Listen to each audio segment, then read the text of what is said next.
Good morning, everyone, and in today's video we're going to continue our conversation about my preparations for the upcoming ultramarathon. I am 4 weeks out and things are getting real.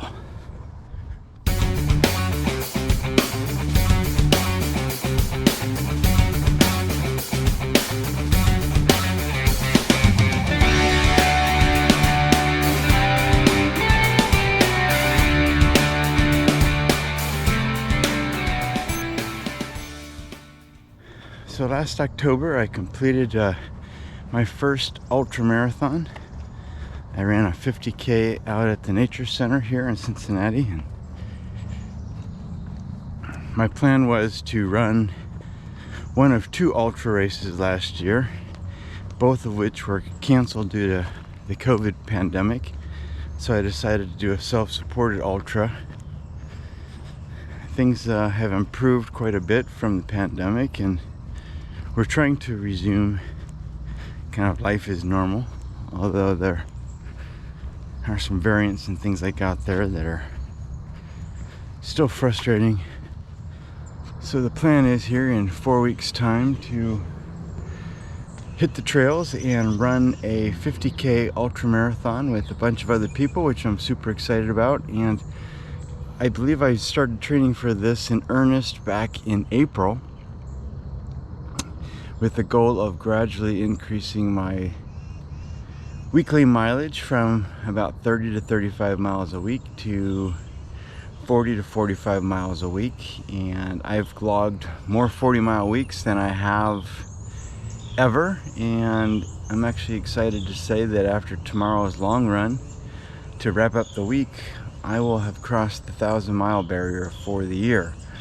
And just as a quick reminder, I ran 1,000 miles all of last year combined. We are middle to late July, and I'm getting ready to hit that 1,000 mile mark already, which is super exciting. Hello everybody, welcome back to another video here on Keep Running with BK, and we're going to continue the conversation about my preparations for the ultra marathon. And last time we were talking, I was actually running on the trail out at the Cincinnati Nature Center, and it was 85 to 90 degrees, high humidity, and I was utterly cooked. You remember this? Whew. All right, I'm a little over 2 hours in, and one of the things I was harshly reminded of is one of the nice things about running on the trails under a canopy is like a day like today, it blocks the sun, so you get the shade. It's a bit cooler, but man, it is like a sauna in there. The humidity is just trapped, there's no airflow, and I am utterly cooked. Well, in this morning's run it was much cooler. I would say probably mid to upper 60s, low humidity, and I intended to take you along for the run and talk as I ran, but my GoPro selfie stick broke, and so that really wasn't going to happen. So here I am. I've got a handheld selfie stick that it's not telescopic, so it doesn't get any longer, so you kind of get the up close and personal. After my run, I just finished, put the coffee on, and then headed out the door to walk up here to the pool house right next here to the playground set, where it's a little bit quieter. I won't wake up anyone in the house, and I won't wake up any of the neighbors. And although I do think we have some neighbors probably walking their dogs here and there who probably think I'm crazy and like, what in the world is he doing? But yeah, so we're 1 month out. That leaves me basically with 2 more full weeks of training, and the most important run of the week is going to be that long run, which I hope to stretch out to about 3 hours. I'll do 16 tomorrow, 16 next weekend, and then hopefully 18 miles the Saturday after that before I start a 2-week taper. And so we'll kind of see how that goes, what the plans are there. In the meantime, I'm just trying to keep it easy, making sure that the ankle and the tendonitis doesn't get any worse or doesn't flare up. And a couple weeks ago I had posterior tibial tendonitis, which set me out for a week, and I just found out this past week that my dad is sitting at home, leg up in a boot with the same thing. But the running's going well. One of the things that I was certainly thinking about after last week's long run and throughout the week this week is, how am I going to recover from an epic fail of a run with the 90-degree heat, the high humidity, and just utterly spent after about an hour and a half into the run. And I'd be lying if I didn't say that was a hit to the confidence level, and certainly thought about that during the week. Most of my runs this week felt fine, normal, and comfortable, with the exception of the last mile of each run, where my legs started to feel tired and I started to feel a little sluggish.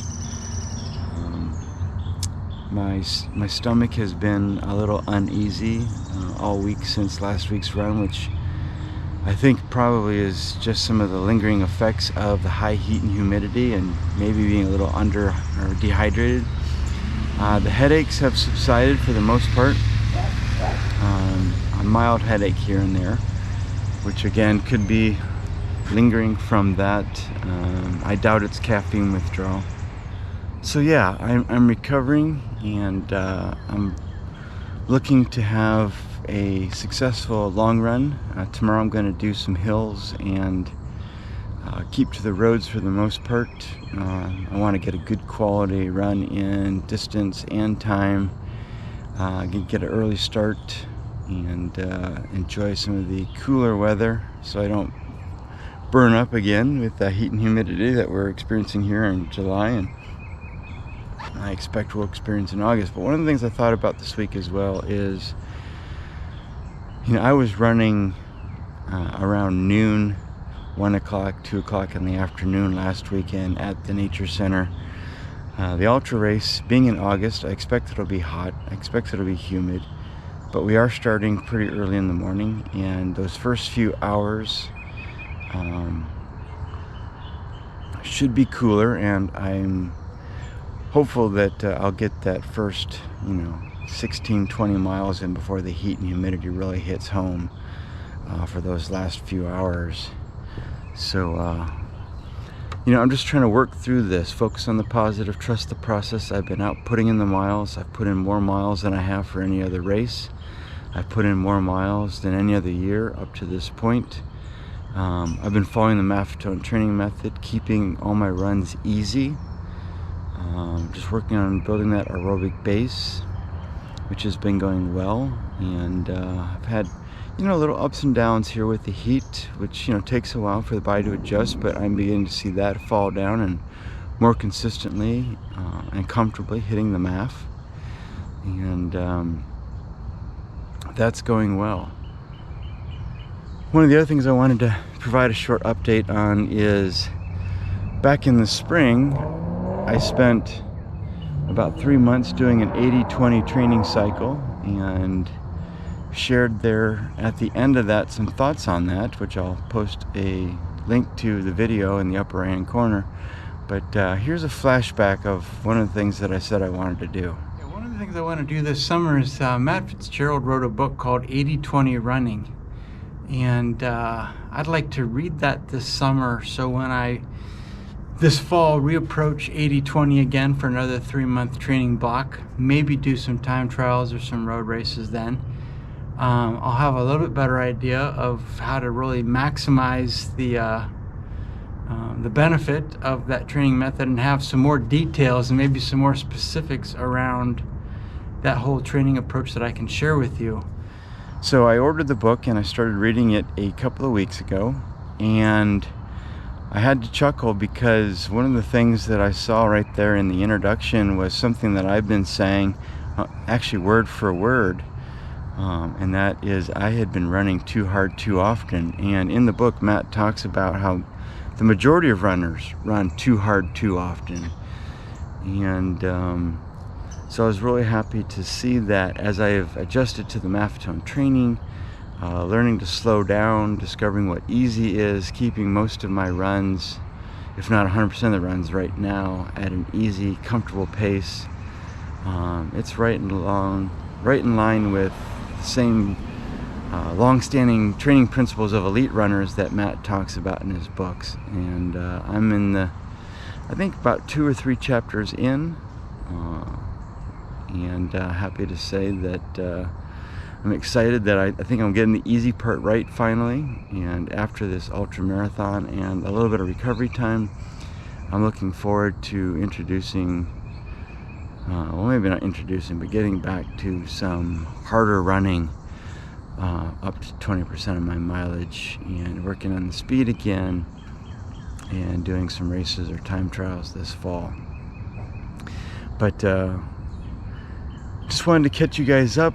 I'm recovering fine from the utter failure. I'm not panicking. Again, I've put in the miles. I'm going to trust the training. And in years past, when I've trained for marathons and things like that, you know, it's almost inevitable. At least one of my long runs is an epic fail where just things don't go right, and I either bonk or something happens. It's just not in it. I'm just not in me that day, and I crash and burn.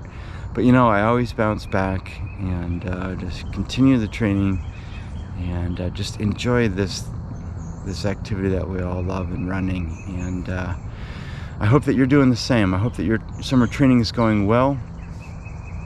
And if you've enjoyed following my journey, I really appreciate you checking in on the channel. If you're new here, consider subscribing. I strive to post a video. Right now I'm doing this short mini series following my training leading up to an upcoming ultramarathon, but I share other topics as well. And I just like to share running insights, training tips, and motivation to help all of us just to keep learning, to keep improving, and to keep running. And if you found value in today's video, I'd appreciate a like by smashing the like button there.